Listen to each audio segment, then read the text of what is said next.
বন্ধুরা, এই ভিডিওটা আজকে আপনাদেরকে দেখাবো যে একটা মা তার ছেলেকে বিয়ে করানোর জন্য কিভাবে পাত্রী খুঁজে, সৎ, নিষ্ঠাবান এবং ভালো পাত্রী। তো বন্ধুরা, ভিডিওটা দেখতে থাকুন। ভিডিওটি একটু মনোযোগ সহকারে দেখতে থাকুন। চমৎকার একটা ভিডিও, খুবই ভালো লাগবে আপনাদের, পুরোপুরি দেখতে থাকুন। একটা ছেলে তার গার্লফ্রেন্ডকে নিয়ে এসেছে তার মায়ের সাথে পরিচয় করে দিতে। এই মেয়েটাকে সে বিয়ে করবে। তো যখনই গার্লফ্রেন্ডের সাথে তার মায়ের পরিচয় করে দিবে, এমন একটা সময় এই মেয়েটা রেগে গিয়ে বলে, তোমার মা রাস্তার পাশে খাবারের একটা দোকান করে, এইরকম একটা নিম্নবিত্ত পরিবার আমি কিভাবে বিয়ে করব, তুমি কিভাবে ভাবলে, এভাবে নানান রকম কথাবার্তা বলে অপমান করতে থাকে। মা খুব অপমানিত হয়, ছেলেও খুব অপমানিত হয়। এভাবে সেই মেয়েটা এখানে অপমান করে এখান থেকে চলে যায়। তো যাই হোক, মা এবং ছেলে খুবই কষ্ট পায় এই ব্যাপারটাতে। কিছুদিন পরে এই ছেলে আরেকটা মেয়েকে পছন্দ করে, বিয়ে করার জন্য সে সিলেক্ট করে এবং তাকে নিয়ে আসে তার মায়ের কাছে পরিচয় করে দেওয়ার জন্য। এই মেয়েটাও ঠিক আগের মেয়েটার মতো করে তার মাকে এবং তাকে অপমান করতে শুরু করে, যে তোমার মা রাস্তার পাশে একটা খাবারের দোকান করে, এমন একটা ফ্যামিলিতে আমি কিভাবে বিয়ে করব, এত নিম্নবিত্ত একটা পরিবারে তুমি কিভাবে ভাবলে, এইভাবে নানান রকম ভাবে অপমান করতে থাকে।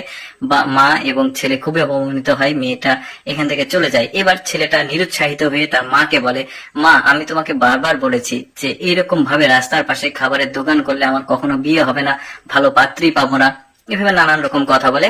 তখন তার মা তাকে বোঝায়, দেখ বাবা, যে মেয়ে তোকে বিয়ে করবে সে কখনোই তোর ফ্যামিলির পজিশন দেখে করবে না, বরং তোর মনটা কতটা ফ্রেশ, তুই কতটা ভালো, এটা দেখে বিয়ে করবে, বোঝায়। এরপরে কিছুদিন পর আরেকটা মেয়েকে সে নিয়ে আসে বিয়ে করার জন্য।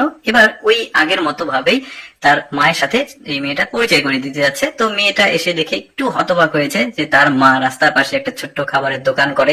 এটা ছেলেটা বোঝাচ্ছে যে আমার মা এই খাবারের দোকান থেকে আমার খরচ দেয়, আমার পড়াশোনার খরচ দিয়েছে, সবকিছু। তো মেয়েটা সবকিছু এখন এখান থেকে দেখে একটু মন খারাপ করেছে। খারাপ করে ছেলেটা বলছে, তুমি এখন চলে গেলে চলে যেতে পারো, এটা যদি তোমার পছন্দ না হয়। মেয়েটা চলে গেছে। এবার মা এবং ছেলে দুজন মিলে আবারও আগের মতো মন খারাপ করে গল্প করছে যে তোমাকে নিষেধ করি খাবারের দোকান করতে, তারপরে করো তুমি। মেয়েটা এবার কিন্তু ফিরে এসেছে, তবে হাতে এক বান্ডিল টাকা নিয়ে এসেছে। নিয়ে এসে সে বলছে যে আমার স্বপ্ন ছিল আমার জামাই যদি বেকার হয় তাহলে আমি টাকা জমা করেছি, এই টাকা দিয়ে আমার জামাইকে আমি ব্যবসা করাবো বলে এই টাকা নিয়ে এসেছি। মা তুমি এই টাকাটা রাখো। মুখ প্রথমে নিতে যাচ্ছিল, তারপরে জোর করে দিল, এখন এই রেস্টুরেন্টটাকে তুমি বড় করো মা, পাশাপাশি আমি তোমার এই ব্যবসাতে হেল্প করব, এই ব্যবসাটা অনেক বড় হবে। এভাবে বলছে। মা তো খুবই খুশি যে এই মেয়েটা আসলে আমার ছেলের যোগ্য। মেয়েটাও খুশি, ছেলেটাও খুশি, মাও খুশি। এই যে দেখতে পাচ্ছেন, এখন ছেলেটা রেগে যায় এবং বলে, তুমি কেন আমাকে বলনি তোমার মা এরকম একটা বিজনেস করে। গল্প করতে করতে একটা সময় পর একজন লোক হাতে ফাইল নিয়ে দৌড়ে আসে এই মায়ের কাছে সিগনেচার নেওয়ার জন্য।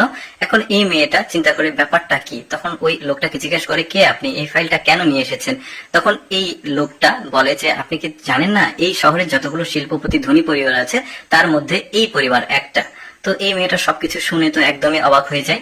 তো এই মা বলে, তুমি একটু দাঁড়াও, আমি তোমাকে সব বুঝিয়ে বলছি।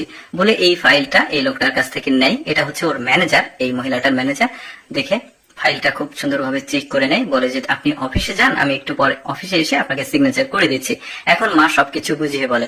তখন বলে, মা আসলে আমি আমার ছেলের জন্য একটা যোগ্য, সৎ, একটা নিঃস্বার্থ মেয়েকে খোঁজার জন্য এই খাবারের দোকানের অভিনয় করেছে। তো মেয়েটা তখন হাত ধরে, মায়ের হাত ধরে বলে, মা আপনারা ধনী হন বা গরিব হন এটা নিয়ে আমার কোনো ইন্টেনশন নাই, আপনার ছেলেকে আমি পছন্দ করি, আপনার ছেলেকেই বিয়ে করব। তো এই মা এই কথাগুলো শুনে খুবই খুশি হয়। তখন বলে, আমার ছেলেকে এখন তুমি বিয়ে করার জন্য রাজি আছো, তার মত জানতে চাই। এখন ছেলের দিকে তাকিয়ে সে বলে, হ্যাঁ আমি বিয়ে করতে রাজি আছি। তো এখন মা বলছে, যদি আমার ছেলেকে বিয়ে করতে চাও তাহলে আমাকে মা বলে একবার ডাক দাও। তখন মা বলে ডাক দিল মেয়েটা। দেখুন কত চমৎকার, এখন ওদের সবকিছু ঠিক হয়ে গেছে। এখন মা, ছেলে আর ছেলের বউ একসঙ্গে বাসায় ফিরে যাচ্ছে। দর্শক, কেমন লাগলো আজকের ভিডিওটি কমেন্ট করে জানাবেন। আর এরকম সুন্দর সুন্দর ভিডিও প্রতিদিন দেখতে আমাদের পেজটিকে ফলো রাখতে পারেন।